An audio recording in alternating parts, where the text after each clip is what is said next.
Hi, and welcome to the Financial Plan. We hope you enjoyed our introductory video as well as the first video on the life protection pillar.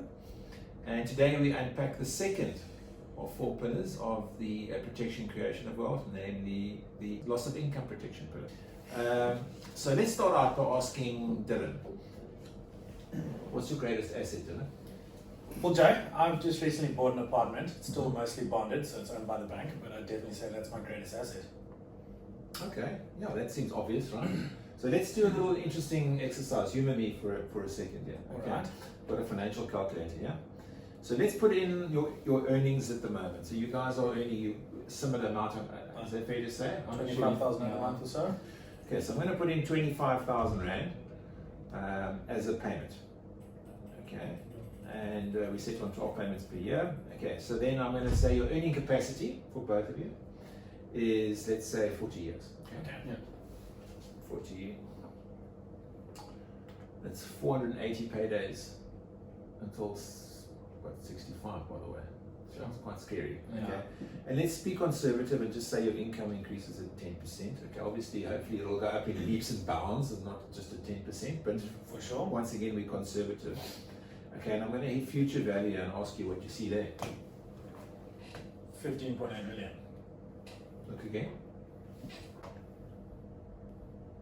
158 million. Okay, wow. Yeah. So that's conservatively what you're going to earn in your lifetime. So what's worth more, 158 million or your apartment? Definitely 158 million. Okay, so your greatest asset, okay, will always actually be your ability to earn an income. I see you 100% guys are agree. nodding. Okay, Yeah. so now my next question to you is, are you insuring it? No, Why not? I didn't really know you could, to be honest.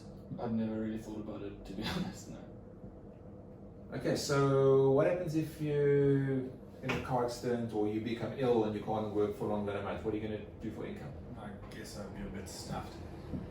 It is conceivable, right, that you couldn't work for longer than a month? Yeah, 100%. You say you'd be a bit stuck. Be more specific. Think about what you'd actually do. Well, I mean, you'd probably draw down all your savings, and then I guess I'd have to move in with my parents. Have you got a lot of savings? Not enough. not 158 million savings. And then there's the whole monthly expenses thing. So what's the solution, Jason? Yeah, what's the solution? Yeah, okay, so there's a product available, okay, where you can actually insure your monthly income. So that a financial services provider will actually pay you a monthly income equivalent to what your net income is at the moment now, if you can't work for longer than a month. Generally, I mean, there's even for certain professions, it could be for even if you can't work for a week, they'll actually, you can actually insure your income, and then that'll continue to pay you a monthly income either until you come back to work, or heaven forbid, escalating with inflation for the rest of your life. Jeez. It's pretty amazing. Yeah, it's quite incredible. What does something like that cost? Okay, well, let's try and put that in perspective. So, do you insure your vehicle? Yeah. Okay, and what does that cost? It's like 1,200 Rand a month. Cheapest, that's a lot. Okay, and your vehicle, what's it worth? Probably about 160 grand. Okay, and in 5 years' time? A lot less, maybe 50. Yeah, okay, so it's not like you don't believe in insurance, but you're actually insuring a depreciating asset. Okay, what you've told me now is you're insuring a depreciating asset that's worth 160,000 Rand now.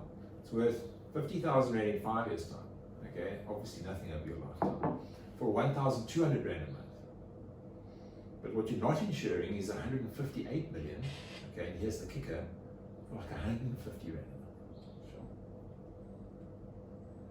Can I have some of that stuff that you want? Yeah, sharing is caring. Okay, I like that.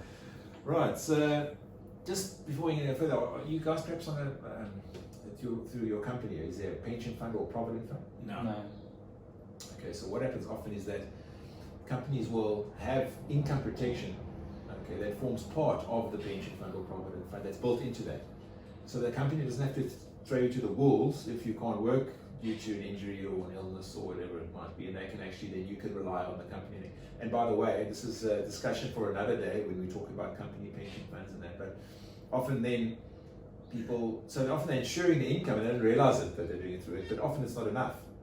And it could be, for whatever reason, it could be less than what their after-tax income is, and then we need to actually maybe go and top them up or whatever it might be. That is also that's a discussion for another day. So then, Jeff, we go ahead and tick that box, so we completely covered for the loss of income protection pillar.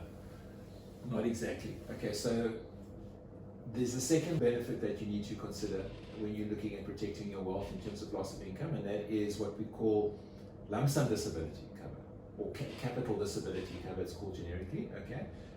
And that will actually pay you a lump sum in the event of you permanently becoming disabled or impaired, okay, as opposed to a monthly income. Yeah, but why would I, for instance, need that? Well, I've got my bond on my house that I need to consider again. Exactly. So I guess a lump sum could cover that, couldn't it? Exactly. So what we need to make sure is, yes, you've got your monthly income coming in, but if you're temporarily disabled, then obviously you can't pay your bond off because now you could go back to work within 6 months, so you're not going to get paid out on the lump sum, right? Sure. But if you're permanently disabled, you'll get your monthly income, then you've got the lump sum to go and pay your debt off, okay? And then don't forget the other expenses as well. That could be, can you think of any other expenses that you might need for lump sum disability? I know wheelchairs and the like. Yeah, converting your car. Converting your car, wheelchairs, putting ramps in your house. I know 2 people who were sadly quadriplegics, but they had to break out door frames, put ramps in their house, and then of course if you're a paraplegic, you have the cost of full-time caregivers as well, which is also a problem. Why you would need then a lump sum as well as the monthly one in your portfolio if you're looking to protect it. Makes sense. Yeah, okay. Anything else you can think of why you could possibly lose your loss of income? I guess retrenchment might be one of them. Exactly. Okay, so amazingly, there's a product that once again, a service provider, a financial services provider will actually cover you for, okay, where for a limited period, okay, they'll pay you a monthly salary if you get retrenched. But why for only a limited period? Okay, so I mean, if it was for an extended period, it would just be prohibitively expensive. Can you imagine how expensive it would be? Because then if it was like for years and years, okay, because I mean, a lot of people getting retrenched in it. But at least if you could buy yourself 6 months is often as an example. You've got 6 months to try and find a job, while a service provider is paying you up to a salary a month. And in your case, you'd be able to get 25 grand a month, which is pretty cool. Yeah, very cool. Okay. So yeah, just to summarize that, there's the 3 areas we've spoken about for where you can have monthly income protection, which pays you out a monthly income if you're permanently or temporarily disabled. The lump sum, the capital amount that can be settle your debt, etc., that you can cover, it needs to be considered. And then thirdly, for retrenchment as well. Yeah, that wraps it up. Guys, thanks very much for joining us again. We hope you enjoyed the video. Please like and subscribe with the link below. And guys, keep a lookout. In the next video, we'll be discussing the third of 4 pillars of wealth protection, namely the lifestyle protection pillar. If you have any questions or would like to know more, please don't hesitate to pop it in the comment section down below.